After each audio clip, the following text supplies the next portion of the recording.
আহা গো চাচা, ছোট থেকে বড় করছেন কত কষ্ট কইরা, মায়া তো লাগবেই, মায়া লাগাটাই স্বাভাবিক।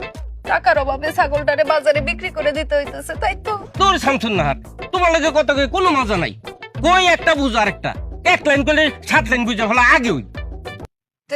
কি বুঝাইতে চাইতেছেন কোন ক্লিয়ার করে? আমার ছাগলটা রাতের বেলা খালি কাশে। নিউমোনিয়া হইছে। আমি তো দেখেই বুঝছি, দেখেন নাকটা কেমন ফুলা ফুলা করতেছে, আর পেটেরতে গুড়গুড় শব্দ হইতাছে, গলায় বুকে ঠান্ডাটা চাইপা গেছে। পশু পাখি যদি পালতে না পারেন তাহলে পালেন কি করতে? ছাগলটার জীবনটাই বরবাদ করে দিচ্ছে। বুক পেট ভর্তি ঠান্ডা জমে গেছে, ধরলেই তো বুঝা যায়। পাশাপাশি আর কোনো সমস্যা আছে? হ, ঘন ঘন মুতে। ডায়াবেটিস, বহুমূত্র রোগ হয়েছে তার। তোর শামসুন না, তুমি কি কইতেছ? ছাগলের আবার ডায়াবেটিস কেমন হয়? আপনি খান না? খাই। ছাগল খায়? খাই। আপনি ঘুমান? ঘুমাই। ছাগলও তো ঘুমায়। হ। আপনার একটা হৃদয় আছে,